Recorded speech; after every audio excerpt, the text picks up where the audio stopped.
काय न्याय? आपली घरं जाळली, नग्न धिंड काढली, आपल्या आया बहिणीच्या गुप्तकात लाकडं कोंबली त्याने. भीम सूर्याचा पसारला लखलखाट घरू. लोकांनी ना फक्त महापुरुष वाटून घेतले, पण त्या महापुरुषांनी नेमकं काय केलं हे त्यांना माहितच नाही. आमची संघटना मोठी झाली. अरे अशा किती संघटना आली आणि गेली. डोक्याची लढाई आहे, डोक्यानीच लढाई. विरोध आहे, क्रांतीला नाही. आणि हे जर उद्दिष्ट आपल्याला जमणार नसेल ना, तर आपण आपले मार्ग बदललेले बरे.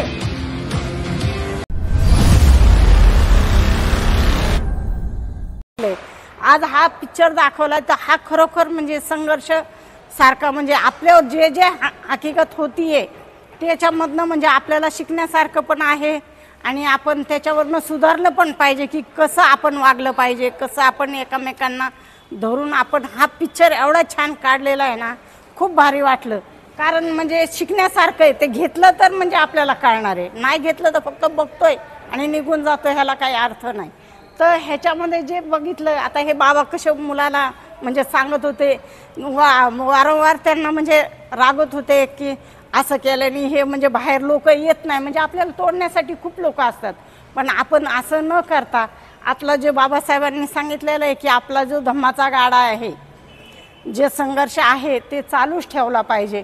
आणि तो अर्धवट म्हणजे सोडून न जाता आपण त्यांना पूर्णपणे पाठिंबा दिला पाहिजे. म्हणजे सर्व जेवढे पण आपले नागरिक म्हणा, आपले म्हणजे शेजारी पाजारी नातेवाईक, हे सगळ्यांना गोळा करून आपण लढा दिला पाहिजे आणि आपण हा संघर्ष चालू ठेवला पाहिजे. हे आजचा हा जो चित्रपट आहे, पूर्वी ज्या काही आपल्यावरती अत्याचाराच्या घटना होत होत्या त्यांना बाबासाहेबांनी कशा प्रकारे तोंड दिले आणि आत्ताच्या ज्या काळामध्ये ज्या काही घटना होत आहेत त्या काळामध्ये जुन्या रूढीच्या, जुन्या परंपरेच्या त्यांच्यावरती अत्याचार केले.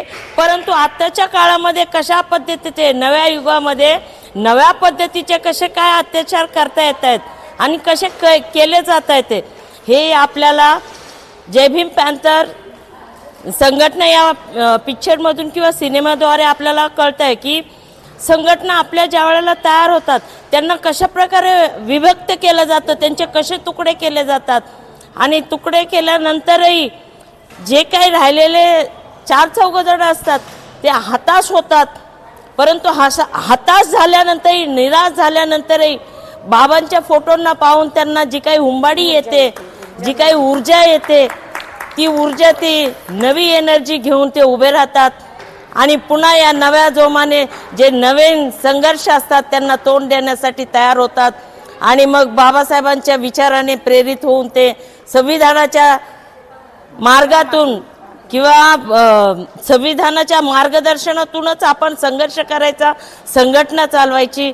पॅन्थर म्हणजे आपण अगोदर काय म्हणायचो की काळा चित्ता, वाघाचा छावा असायचा काळ्या कलरचा, तो खूप असा चपळ असायचा. म्हणून बाबासाहेबांनी पॅन्थरची म्हणजे त्याला संकल्पना दिली की तो चित्ता कसा शांत असतो, परंतु कितपत शांत राहायचं आणि केव्हा शिकारीवर झडप घालायची हे चित्त्याला चांगलं माहिती आहे. संघटना फोडल्या गेल्या, ते वास्तव दाखवले गेलेले आणि ते वास्तव आजही तसंच दिसतंय. हे समाजाला विचार करणारं एक वास्तव या चित्रपटाच्या माध्यमातून दाखवलं. दुसरं असं की आपल्याच चळवळीच्या, आपल्या संघटनेमधनं, आंबेडकरांच्या संघटनेमधनं बाबासाहेबांचं नाव घेऊन प्रस्थापित पक्षामध्ये काम करणारे आपले जे काही दलाल आहेत त्या दलालांच्या माध्यमातनं आपल्या संघटना फोडायचं काम, आपली चळवळ फोडायचं काम या आपल्या समाजातल्या प्रस्थापित दलालांनी केलेलं आहे. ते वास्तव दाखवलेलं आहे. हे जे वास्तव आहे हे आपल्या आंबेडकरी चळवळीतल्या कार्यकर्त्यांच्या डोळ्यामध्ये अंजन घालणार आहे आणि त्यांचे जे काही प्रस्थापित पक्ष त्यांचा फायदा घेऊन ते या ठिकाणी या राजकीय सत्तेमध्ये मोठमोठे पदं घेत आहेत हे या कथानकामध्ये दाखवलेलं आहे. अतिशय अप्रतिम फिल्म होती, अतिशय इथल्या आंबेडकरी चळवळीला जागृत करणारी ही फिल्म होती. त्यामुळे मी परत एकदा या जय भीम पॅन्थर एक संघर्ष या चित्रपटाच्या सर्व कलाकारांना, सर्व दिग्दर्शक असतील, हे रायटर असतील, या सर्वांना मी धन्यवाद देतो. आणि या पिक्चरमध्ये शेवट एक दाखवलेला आहे, हा एक अतिशय महत्त्वाचा जो शेवट दाखवलेला आहे की संघटना फुटती, संघटनेमधले जे काही प्रमुख पदाधिकारी आहेत ते राजकीय पक्षाच्या मागे लागून स्वतःचा स्वार्थ साधतात, परंतु उरलेला जो कार्यकर्ता आहे तो हताश होत नाही. उरलेला कार्यकर्ता तो बाबासाहेबांच्या फोटोकडे बघून तो एक आशावाद दाखवतो. जरी प्रस्थापितांनी आमच्या संघटना फोडल्या असतील तरी बाबासाहेबांचे विचार हे आम्हाला इथून पुढे लढण्यासाठी प्रेरणा देतील आणि बाबासाहेबांची चळवळ गतिमान करतील. हे या कथानकाचा शेवट आहे, तो अतिशय अप्रतिम आहे.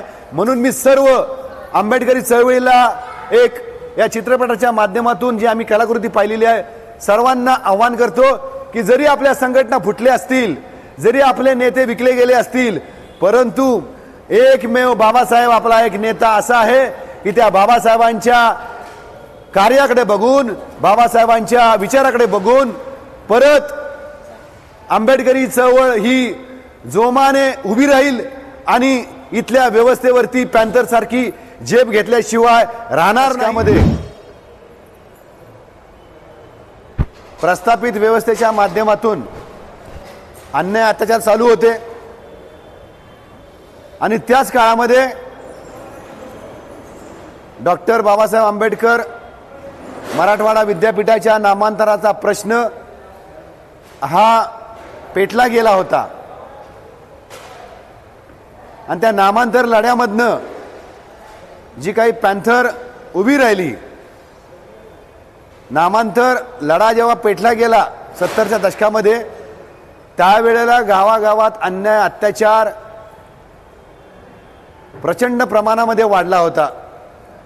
गावेचे गावे जाळली जात होती, दलित वस्त्या जाळल्या जात होत्या. त्या ठिकाणी या नामांतराच्या लढ्यामध्ये आपल्या आया बहिणींच्या त्या ठिकाणी इज्जतीवर हात टाकला जात होता आणि अशा माध्यमातनं 70च्या दशकामध्ये राजाभाऊ ढाले असतील, नामदेव ढसाळ, जबी पवार, अविनाश मातेकर, बाई संगारे या मंडळींनी या अन्यायाला वाचा फोडण्यासाठी दलित पॅन्थरची निर्मिती केली आणि त्या पॅन्थरच्या माध्यमातून पॅन्थरचा झंझावात मराठवाड्यामध्ये, विदर्भामध्ये, पश्चिम महाराष्ट्रामध्ये पोचला गेला आणि त्या पॅन्थरच्या झंझावातामुळे इथली प्रस्थापित व्यवस्था खडबडून जागी झाली, प्रस्थापित व्यवस्था हादरली आणि त्या प्रस्थापित व्यवस्थेला राजकीय व्यवस्था असेल, धर्मांध संघटना असतील, त्यांना शह देण्याचं काम त्या ठिकाणी दलित पॅन्थरच्या कार्यकर्त्यांनी केलं आणि तीच कलाकृती आज या जय भीम पॅन्थर एक संघर्ष या पिक्चरच्या माध्यमातून दाखवली गेलेली आहे. आणि पुढे त्याच दलित पॅन्थरचं मग राजाभाऊ ढाले असतील, नामदेव ढसाळ असतील, जबी पवार, ही जी काही मंडळी आहेत, अविनाश मातेकर, यांच्यामध्ये प्रस्थापित पक्षाने, प्रस्थापित व्यवस्थेने फूट पाडण्याचं काम केलं आणि पुढं पॅन्थरचं विभाजन झालं, पॅन्थर फुटली गेली आणि त्यानंतर मग महाराष्ट्रामध्ये जी काही लढाऊ संघटना होती ती लढाऊ संघटना नंतर उभी राहिली नाही. आज ज्या काही पॅन्थर आहेत त्या छोट्या छोट्या कंपार्टमेंट आहेत. खरी जी पॅन्थर होती ती 70च्या दशकातली राजाभाऊंची, नामदेवची पॅन्थर होती, ती खरी पॅन्थर होती. आजची जी काही पॅन्थर आहे ती पॅन्थर आपल्याला तेवढ्या ताकदीने छोट्या छोट्या संघटनांमध्ये विभागली गेलेली आहे. आज जे काही आव्हान आहे आंबेडकरी, जो स्वतःला आंबेडकरी म्हणतो त्या आंबेडकरी तरुणांना, युवाला माझं आव्हान आहे की जय भीम पॅन्थर एक संघर्ष हा चित्रपट जरूर पाहावा आणि आपल्या इतिहासाचा मागोवा घेऊन आपणही आपल्या परीने चळवळीला कॉन्ट्रीब्युशन देण्यासाठी, पे बॅक टू सोसायटी करण्यासाठी आपण आपलं एक नैतिक कर्तव्य समजून या बाबासाहेबांच्या या चळवळीच्या या रथाला पुढे नेण्यासाठी प्रयत्न करावा अशी मी अपना या चैनल माध्यमातून सर्वांना आह्वान करतो। अपनी राय हमें कमेंट में बताएं। ऐसे जानकारीपूर्ण वीडियो देखने के लिए हमारे विशेष एपिसोड के YouTube चैनल को सब्सक्राइब करना न भूलें।